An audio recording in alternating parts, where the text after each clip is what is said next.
What's the biggest lie companies tell themselves about cybersecurity? That they're invincible. Arrogance, lack of education, God complexes within organizations. I've been in situations where through to maybe arrogance that's led to even in the anonymous hacking group, specifically launching a campaign against companies of the type that I was working in, because they were probably not vocal enough about security and not using good optics to then showcase the excellence to say, hey, we do have this information and this is how we protect it because we believe in what we're doing.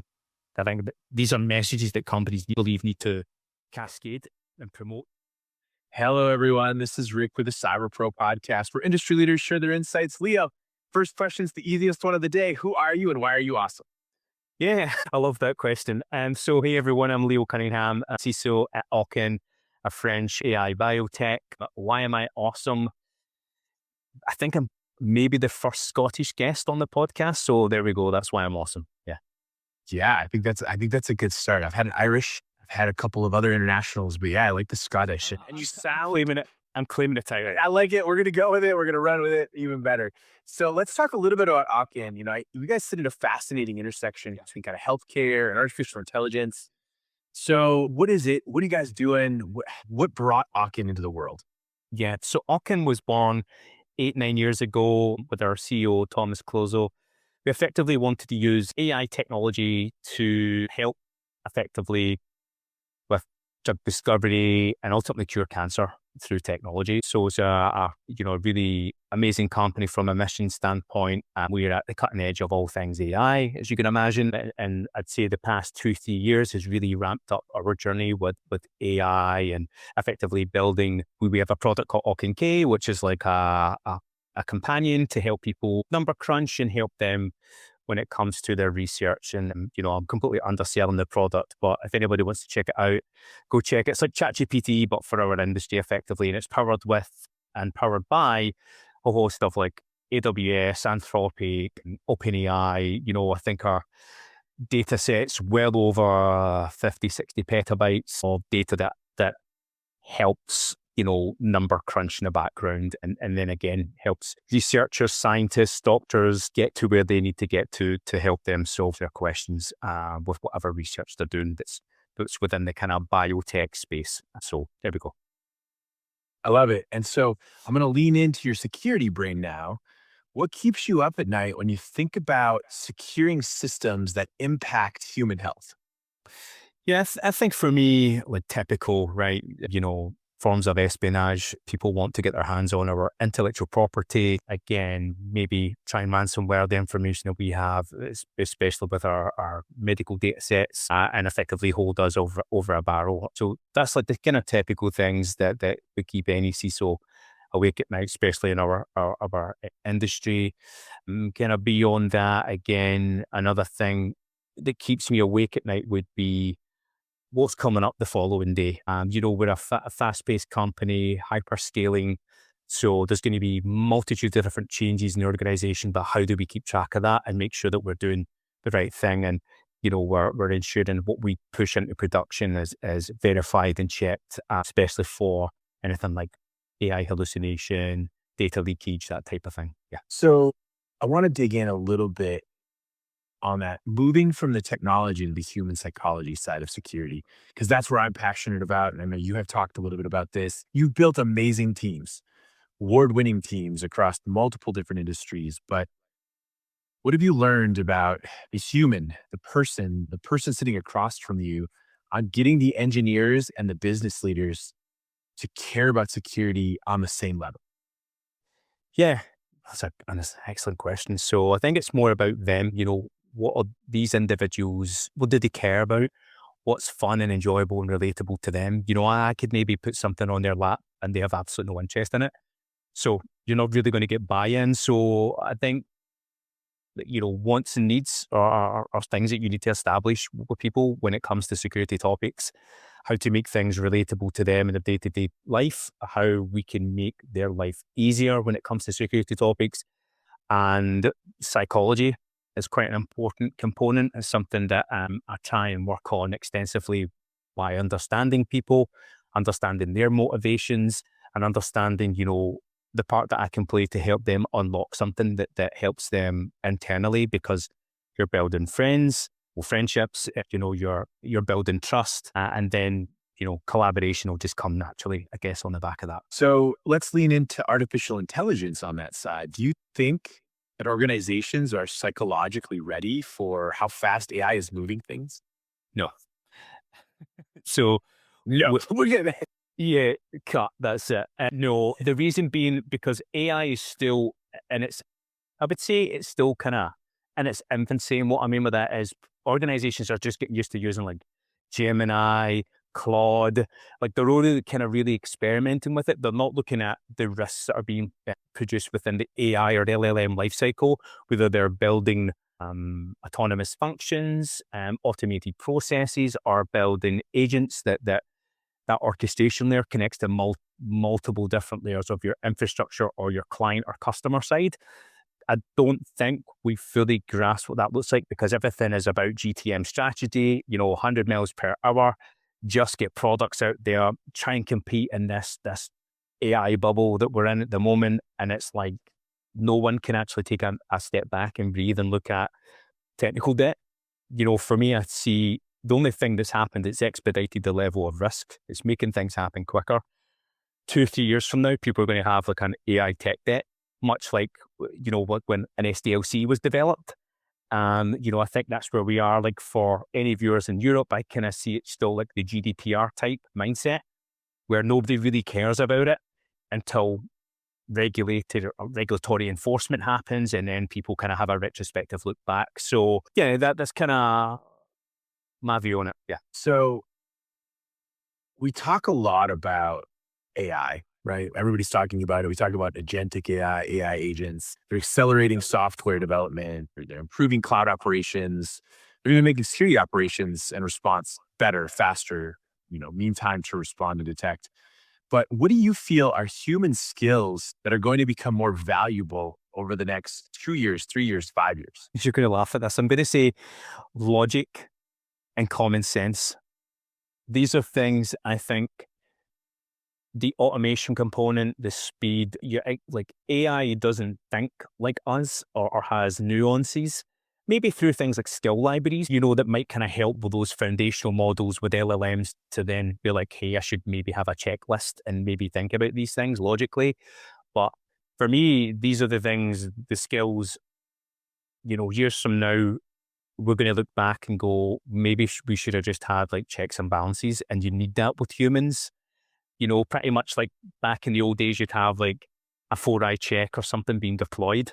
You obviously have various different tools now that can automate these checks, but you're still going to have things that are very nuanced that only humans can deal with. And that might be like how decision trees branch off into various different things and models, where an LLM might just like overlook that completely because it needs to achieve a task.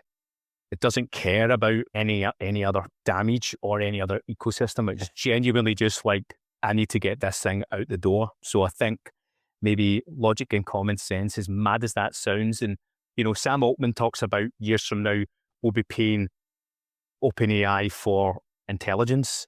I actually think it's going to be the other way around. I think we're going to find more and more people coming back to the forefront that companies at big tech have maybe have made unemployed, and then bringing those people back in just to have those stage gates type checks. Who knows? I could be completely wrong. I think you're pretty spot on. I mean, I think it's kind of this tribal knowledge piece, something that I've worked with a lot of companies on just from this standpoint is ask your employees to run their job description through an LLM and then have them respond with what they actually do. Say, hey, ask me questions about this. Do I actually do this? And then ask the AI to tell you what you can automate and what parts you could upskill yourself on. And when companies actually lean in on that, the employees feel empowered, they feel enabled. And then if the organizations lean in and are actually able to upskill that person the way they believe they can, nobody loses their job and everybody becomes just a little bit smarter, a little bit more logical, a little bit more common sense based. So I think you're on point on what you're talking about, because that's seems to work today. Yeah, I think AI LLMs are supposed to be an extension of ourselves and our capability, and maybe make us get there quicker. It shouldn't be there to replace, these amazing things that we call human beings. So who knows, 3 years from now, we could be like, I don't know, 50% of the workplace across the entire globe is replaced. And then I'll be like sitting here with egg in my face. But yeah, but I think back to your point, Rick, I think it's definitely something to keep an eye on. Yeah. So I want to ask you this because as a CISO, as a vocal CISO, you've got a lot of really cool content out there. You've said, and a lot of people have said this, and for some reason organizations just aren't hearing it. Security needs to be a business enabler. So why do organizations still treat it like a tax, like a cost center instead of something that actually helps them grow their business? Yeah. I think a lack of education. I think a lack of being able to articulate return on investment. It's like the age old, here's a massive risk. It's going to cost, I don't know, $20,000 to fix this risk. And this risk is like, if you quantify, it's like 10 million. Like that's a no brainer, but I don't think there's enough storytelling. I don't think there's enough business related metrics that maybe executives or people can understand, and then, you know, maybe change their optics around security being a cost center. Every function is a cost center. Like I've had many debates about this through my entire career, and probably many people out there that watch this. And, it's the same with a legal function, privacy function, finance function. It's like, again, I think people forget what CapEx and OpEx actually is in an organization, and they need a slap in the back of the head. So, but again, we need to tell a story that educates people and takes them on that journey, so then they are not quick enough to jump on something. And I think a lot of the time people are quick enough to say, oh, it's a cost center, or they don't want to spend budgets or whatever it may be. It's because they maybe are fearful of security or an additional layer of technology that maybe just be a bit beyond their reach. It might be a bit too Star Trek for them. It's like, imagine if I'm talking to, like, I don't know, a CFO about cross-site scripting, or talking about a WAF. They're going to be like, what the hell is this guy talking about? So you kind of like need to like talk about it like a WAF is like the doorman of a nightclub, and he has a VIP list, and then they go, oh, okay, right. It's kind of like, you need to make it translatable. Yeah. I love the storytelling conversation. And speaking of stories, you said it, Star Trek. Are you a Star Trek or are you a Star Wars guy? Oh, Star Trek all day. I love it. Star for me, right, I'm going to take a lot of shit for this, right? But the Star Wars is like the same plot line continuously over like what, 15, 20 movies. I don't even know, right? I'm just like kind of sick of it. Star Trek at least has something different about it, But anyway, I'm going to get a lot of death threats for that. But sorry. Yeah. It's okay. They're both entertaining for me, but I tend to lean more into the Star Trek because I think it's more fun future versus just, give me a lightsaber and hope I don't drop it straight down. So Yeah, and the imperialism, which, I think we're slowly kind of moving towards anyway. So, it's like, I don't know, my last two favorite sci-fi items, if we're going on a side tangent, Foundation. I really enjoyed that on Apple. oh yeah. I've never read the books, and also I'm an old school Stargate SG-1 fan. So that's like the A-team in space for anybody who's never seen of it. Yeah. Yeah. I'll throw one extra one in there since we're on the side tangent. It's Firefly for me, right? It's Oh, yeah. pure nerdness. Yeah. So got to go after that one. So Definite. So be honest, how much of modern cyber is genuinely resilience or just an organization trying to satisfy an auditor, an investor, a governance component? That's a tricky question. I think it's 50-50, depending on which industry you're in. Obviously, like if you're in a heavily regulated environment, you're going to have audit functions. You're going to have like 3 lines of defense. You might have internal audit capabilities where it's kind of like just the norm. And then you have other industries that like, we need to get a SOC 2 because we're a new startup, or we're in this kind of strange vertical and no one will touch our product as a vendor because we don't have SOC 2. And then that's just compliance theater. I think when people use it as a benefit and a marketing tool, that's when you really get momentum. I was very privileged enough in some companies I worked in that seen the benefit of security, cyber, compliance, instant response, DR, whatever it may be, that they could then use that to say, hey, we're the number one product in our field. we're the most compliant. We are, we've set the benchmark for everyone. These are the things that like consumers love to read about and go, thank God my data's safe. Or if they ever have a regulator chap on the door, it's best to work with them rather than against them or chasing your tail. So, No, that's a great way to insight it. So let's have some fun with the next couple of questions. Sure. I read that you joked a little bit about companies measuring employee performance based on their Claude token usage. But there's a little bit of humor there, but there's a little darkness there as well. So, are we kind of entering an era where companies are going to confuse the artificial intelligence activity with the actual value of a human?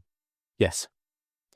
Yeah. I think they now classify, I've seen some industry leaders classify human skills as, I think it was like low human capability or something, meaning this human is like just a person in a seat rather than, someone that's utilizing tools who can orchestrate things to generate more profit base in a company and make you a competitive leader in your field. People are now using these terms that are kind of diminishing towards human capability, which is kind of crazy to me. But yeah, I mean, you're going to get CEOs, CIOs, CTOs. You're going to get people in companies that's the only metric they're going to be focused on is tokenization, rather than be looking at it like Uber did. Their entire annualized spend for IT was gone in 4 months. At least they had at least they were humble enough to talk about it, to warn everyone else. That's to me showing a trend, and especially with Uber, given their history and their past, for them to come out and say, "Hey, we actually blew this." Be warned on your token consumption. That should be a metric that people are looking at to say, what is the value? What's the actual output? There's no point in like spending $10 million on token output and you've got nothing to show for it. Because you might have like a bot talking to someone or something else going on.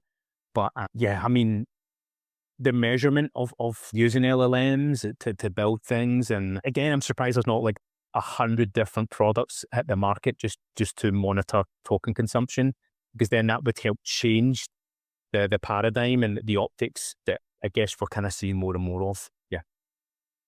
I mean, I saw AWS has something for that, especially if you buy through the marketplace, like a Claude component, but it doesn't work as well as it should. And so people have recently just dropped 30K on their spend because it told them they were only at 8K.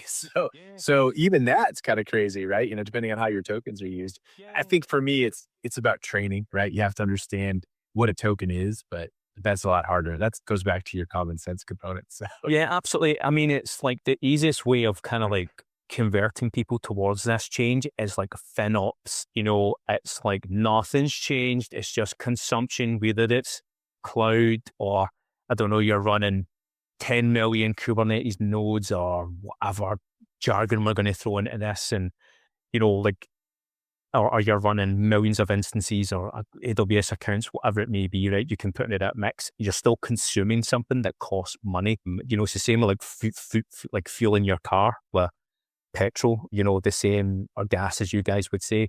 So it's the same kind of metaphor analogies you can use. But I think we're going to see more and more people, especially engineers, coming out and just like totally blowing up people in the company that they think that's a good metric, that you need to use more tokens.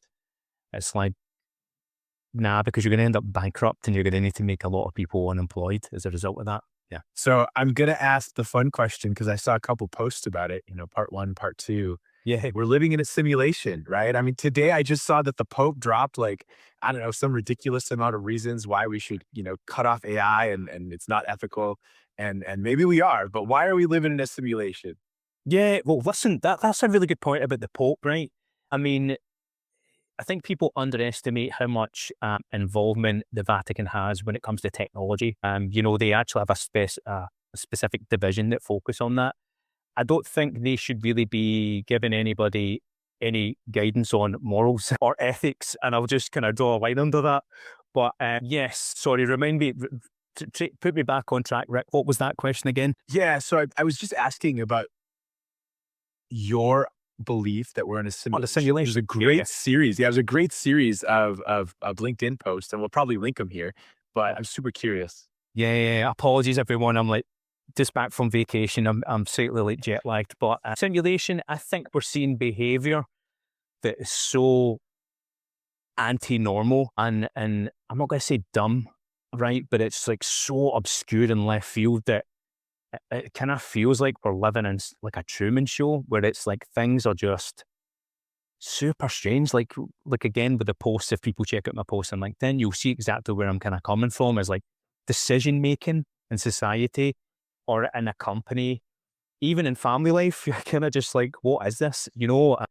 It's like, as I said, we're living in some sort of a Truman Show where things just like people think they're normal, but they're just not. And I don't know, maybe it's something to do with like locking a bunch of humans indoor during lockdown a few years ago, and it's just had some sort of a weird effect on our brain, and we kind of we're maybe overthinking things rather than when we used to socialize with people and we'd have free form conversations and things would flow back and forward. I just think now maybe people are overthinking too many different topics in the world, and that's kind of where I'm like, are we living in a simulation? But if you want to go into the science of are we living in a simulation, I think that we could do an episode on that. Yeah.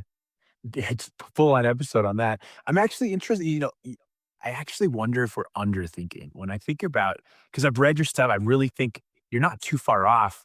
There's so much hitting our brains, social media, news, like I can literally go and search.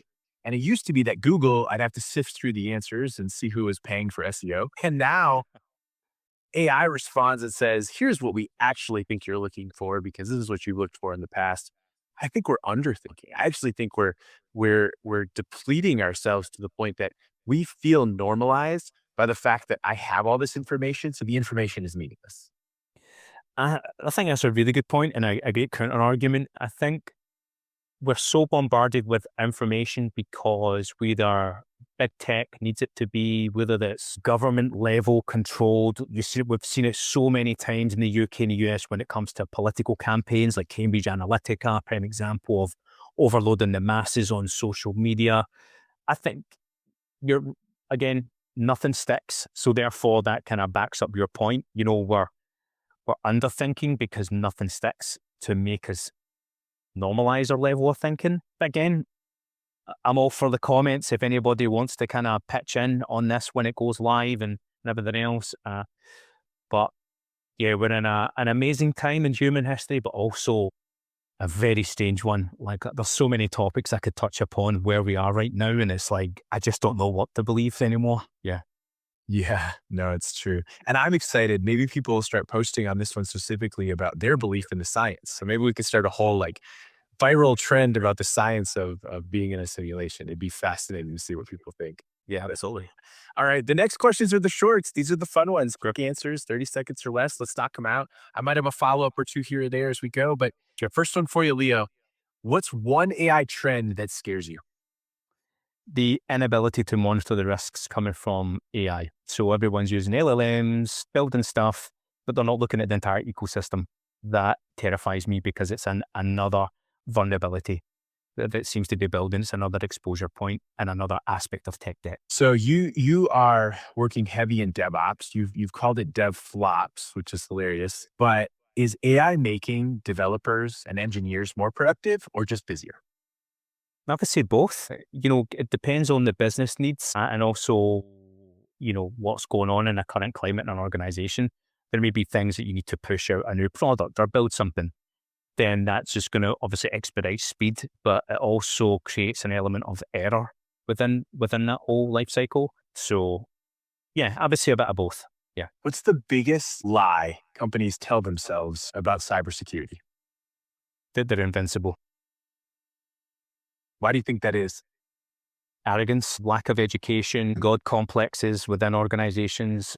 I've been in situations where through to maybe arrogance that's led to even a anonymous hacking group specifically launching a campaign against companies of the type that I was working in, because they were probably not vocal enough about security and not using good optics to then showcase the excellence to say, hey, we do have this information and this is how we protect it because we believe in what we're doing. I think these are messages that companies, I believe, need to cascade and promote. So then if something does hit the fan, anonymous hacking group or whoever it may be, or I don't know, script kiddies, they might stop them actually coming after you. Yeah. So what skill will matter most in an AI-driven future? That's a tough one. What skills will matter most in it? Purpose. What I mean with that is understanding your direction and what you're trying to do with AI, rather than AI taking control of you and being caught up in some sort of a fad. And then next thing you know, it just doesn't land what you're trying to do with your GTM, or maybe what you're trying to build, whether for yourself to generate money or for the company that you work at. Purpose is still going to be the number one thing. I love the word purpose. I use the word intent, but I think I'm going to steal this because I think purpose is a much better word, Cool. especially how you defined it. Cool. Yeah, great. So here's the fun one. I think the most fun for me, I've been waiting to ask this question, but if you could ban one bad security practice tomorrow, what would it be? And a bad security practice. Could you clarify that for me? Because like my head went, I was in Vietnam there. A bad security practice. There's so many. I don't even actually think I can answer this. One bad security practice that I could be in. I really dislike GRC. It bores me. I'm ironically quite good at it, but it bores me because I don't think it really sells a true picture of things. It can become compliance theatre, which we touched upon earlier. And also I think people don't really understand like the fundamental basics of calculating a risk. Like a 5x5 metrics and heat maps and all this sort of stuff. It's just not glamorous. It's not sexy.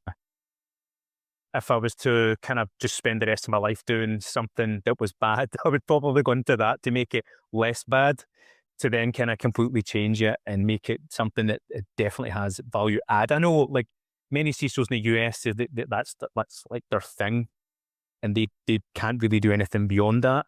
And I know other CISOs that they just dislike GRC completely because it's not glamorous and sexy and it doesn't involve using hands-on tools and stuff like that. So I don't even know, did that answer your question, Rick? Or did I just give you a waffle burger? I don't know. A little bit of both, but I like where you took it because for me, I'm also really good at GRC. Being in the United States, it makes sense that we follow it. I'm surprised we don't follow it more, especially with GDPR in Europe and that being so aggressive. But for me, I personally agree that it is a bad thing. We rely on it. Our insurance industry relies on it. Our boards rely on it. And they'll say, oh, are we meeting these requirements? Did we hit the CIS 18? Did we hit the NIST CSFs? Did we hit the GDPRs, the ISOs?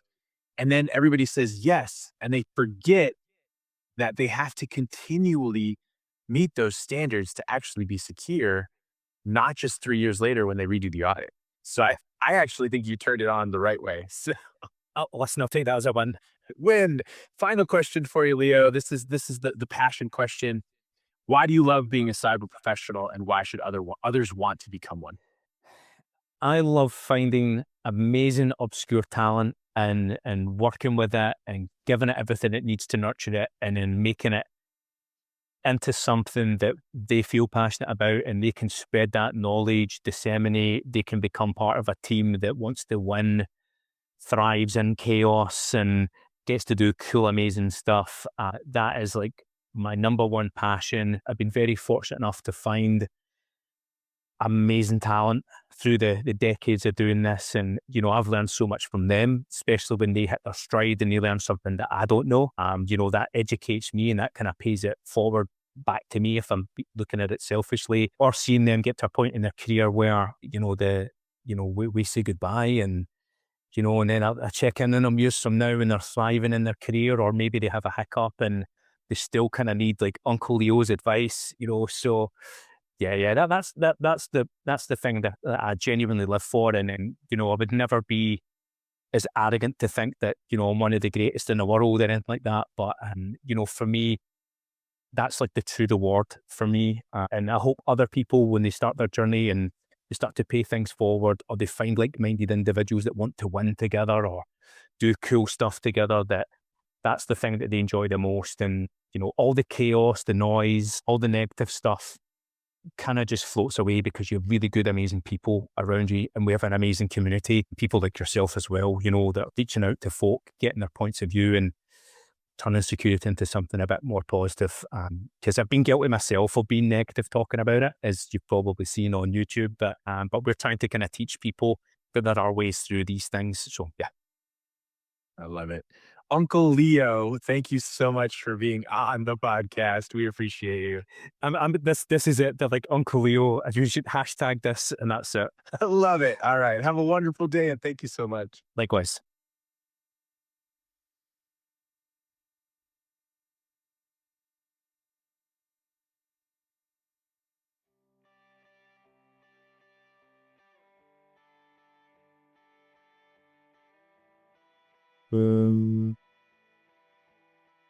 Yeah, where, first.